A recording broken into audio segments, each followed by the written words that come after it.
There's one specific thing about kind of the expectations set for the Panthers this offseason that surprised me, right? Because we've been talking about the laundry list of things that the Panthers can and should do to improve their team, right? We think they need a wide receiver one. We think they need edge rushers. We think they need safeties. We think they need a second corner. We think they need off-ball backers. We think they need a center. We think they need this, that. The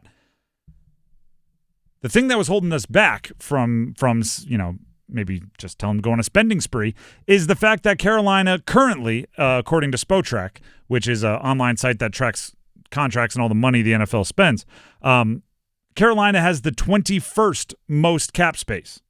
At the moment, $33.7 million in cap space compared to, just give you a little, make it all relative, New England has the most cap space with $128 million. It's almost $100 million less than the team with the most cap space. That apparently, or at least logically, we'd be able to connect the dots, limits what you can do. So I was surprised when I was reading a ESPN article featuring Dan Graziano and Jeremy Fowler, two of ESPN's NFL insiders, where they dumped their notes, right? They went to the combine, they talked to everybody. There's that, 47 Prime, right, the steakhouse that everybody goes to. They're all at the combine, everybody's talking, everybody's gossiping, and then the insiders come back and they dump their notes. Just here's what I heard.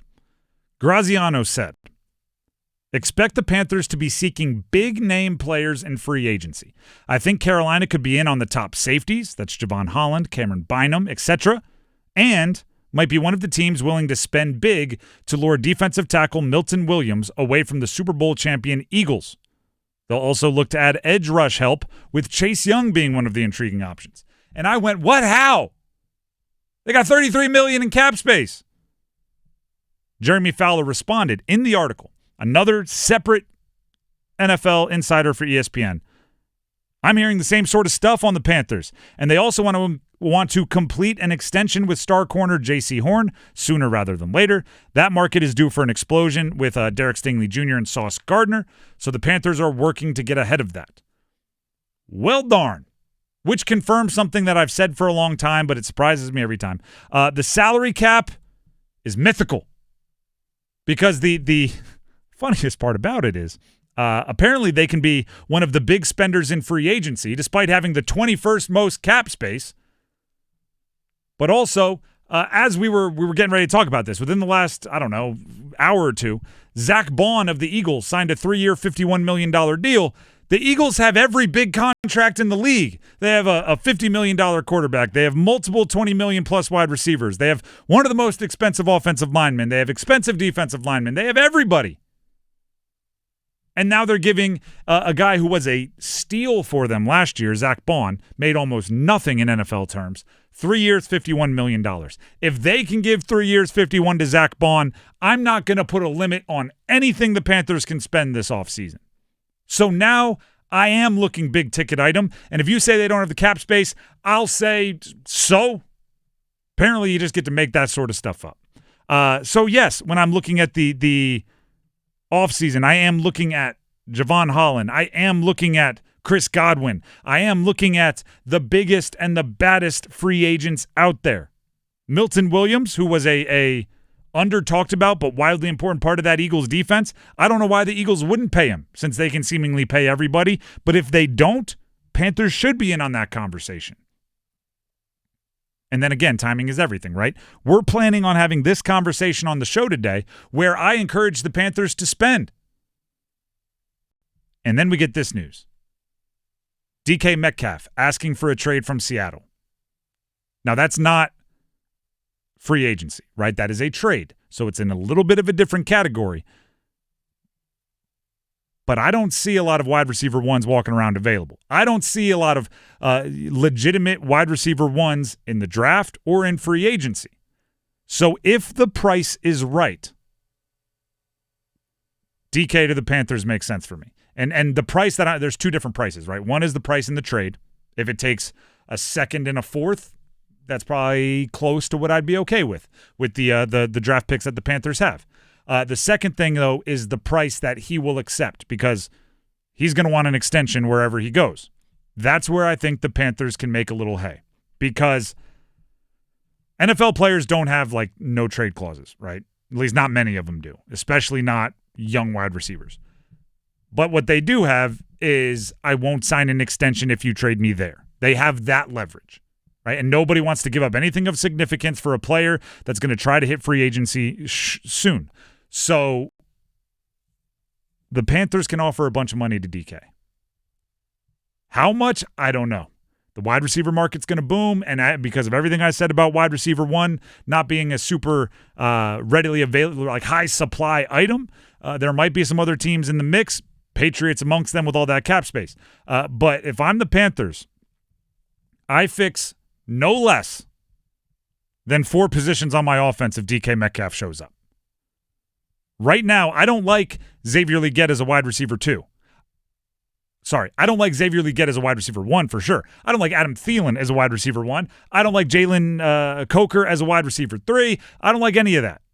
But if you bump them all down 1, if you put DK 1, and now you have maybe Legette, if he plays to the level of his ability, at wide receiver 2, or Adam Thielen there, and you bump everybody down on and on and on, you've improved your wide receiver 1, wide receiver 2, wide receiver 3, wide receiver 4, all for the price of DK. Big name player in free agency. That's who Dan Graziano expects the Panthers to be chasing. A big name player in free agency. I don't know if there's that many big name players in free agency. I know there's one available on the trade market as of just a couple minutes ago. DK Metcalf. Make it happen.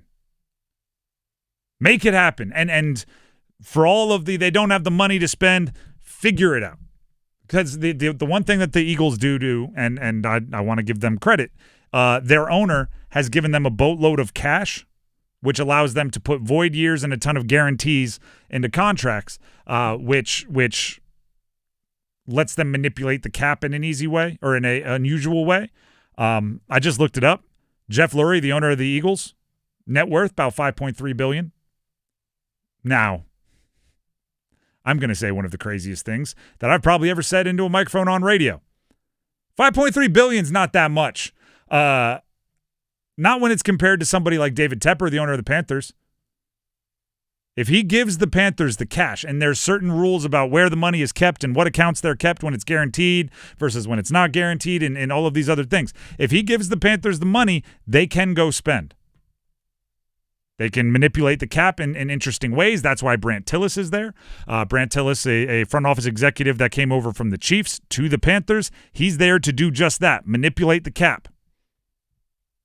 For reference, for those unaware, you said Jeffrey Lurie, $5.3 billion. That's what the internet tells me. David Tepper's net worth, $21.3, about 4 times that.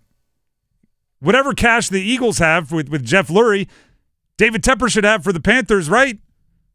I don't know. I don't know the way their checking account's set up, right? I don't know if they got to move it from savings to checking. I don't know if they got to liquidate, but they should be able to.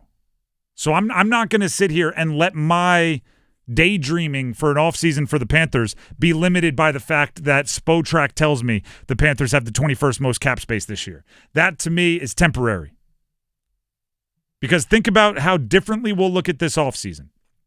If, and we're going to get into this later this hour, if the Panthers draft an edge rusher with the 8th overall pick, sign a high-priced free agent edge rusher, sign J.C. Horn to an extension to lock him in, sign or trade for and then sign DK Metcalf, and that's before they even start looking for diamonds in the rough and bargain basement hunting. You get 4 names at positions of desperate need that will increase not only the present but the future of your franchise. As much as anybody in the league improves this offseason, the Panthers can, but I do acknowledge that they will have to be creative with their cap spending.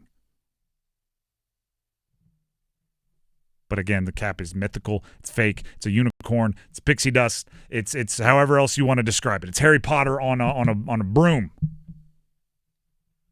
Because, I don't know, they got calculators.